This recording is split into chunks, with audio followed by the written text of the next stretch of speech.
Si eres I-220A, quédate en este video porque te voy a explicar qué cosa es el formulario 213 y cómo esto puede ayudarte en la regularización y el ajuste cubano. El formulario I-213 es uno de los documentos más importantes de todo tu proceso. Es el que recoge a detalle todo lo que ocurrió cuando usted lo detuvieron en frontera. Este formulario luce así. Evidentemente en este ejemplo hemos tenido que tachar muchos datos porque, como le expliqué, está muy detallado y habla sobre todo lo que ocurrió al momento de su detención. En cuanto comienza su proceso en la corte y se celebra sobre todo la audiencia máster o primera audiencia, la fiscalía va primeramente a someter este documento. Pero ¿por qué es tan importante para los I-220A o los que salieron con fianza en la regularización del ajuste cubano? Si todavía no has visto mi otro video donde explico la nueva forma de elaborar el argumento para las personas del I-220A después de la decisión del BIA, vaya a mi perfil y búsquelo porque va a entender mucho mejor esta parte. No obstante, ahora le voy a contar brevemente algo. Recuerde que según la ley de migración ELINA y una decisión del fiscal general, toda persona que se encuentre o se detecte en territorio americano en las primeras 100 millas, que no hayan pasado 14 días de haber entrado, que no tengan documentación necesaria para haber permanecido o entrado en el país, que no hayan sido inspeccionados, admitidos o inspeccionados y paroleados, debieran caer en la regla por defecto de remoción expedita. Está bien. Después de que usted ha sido puesto por defecto en la remoción expedita, hay una salvedad a este proceso, y es que si usted demuestra o expresa un temor a regresar a su país por sufrir persecución, automáticamente se le aplica esta salvedad y sale del proceso de remoción expedita y debe ser puesto en un proceso de remoción formal. Pero como acabo de explicar, para darle el salto de la remoción expedita por defecto a la remoción formal, que es donde le van a dar derecho a ver un juez de migración y poder luchar su caso dentro de los Estados Unidos, usted tiene que haber expresado un temor a regresar a su país y sobre todo haber tenido una entrevista de miedo creíble que le diera la base para entonces poder pasar al proceso de remoción formal.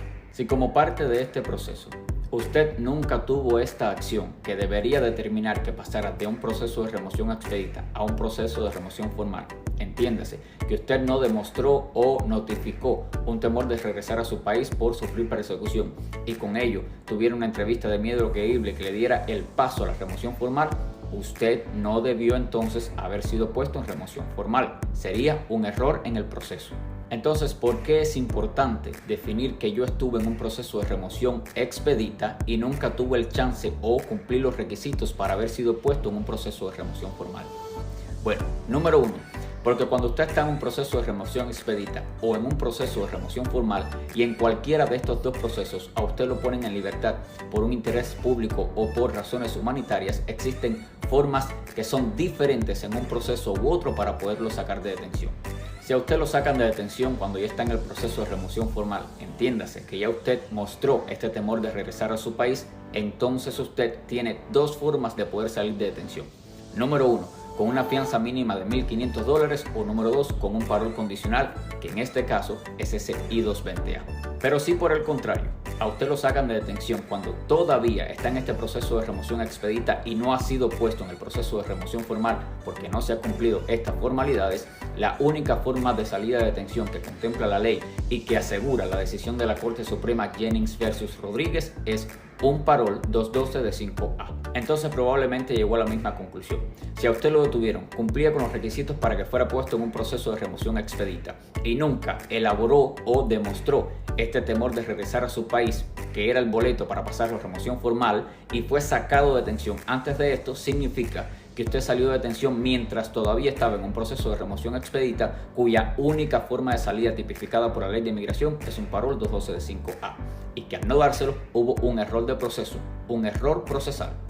¿Pero qué relación tiene el formulario I-213 con todo esto que acabo de explicar? Bueno, en este formulario, como le dije al principio, se describe todo lo que ocurrió al momento de su detención y su procesamiento inicial. Ahora, hay muchas personas que cuando tienen copia de este formulario, que para eso tienen que solicitar el FOIA a la corte, pueden encontrar en la parte de abajo de este formulario este tipo de texto. Fíjense en lo que está escrito en rojo. En la primera parte lo que se establece es, según el oficial de migración, que esta persona, en el caso concreto que estamos hablando, no notificó o demostró o expresó que tenía un miedo de regresar a su país por sufrir persecución y que inicialmente se procesó como un NTA por falta de espacio. Como acabo de explicar, Migración expresa en este propio documento que usted no manifestó un temor de regresar a su país, que en realidad sabemos que ninguno siquiera tuvo el chance o le preguntaron este tipo de preguntas. Lo que es importante entender es que si la propia migración está estableciendo que usted no demostró o mostró un temor de regresar a su país para sufrir persecución, este era el boleto para poderlo poner en un proceso de remoción formal. Es decir, que migración, según lo que ella misma está diciendo, debió haberlo puesto, por cualquier punto de vista que usted lo mire, en un proceso de remoción expedita.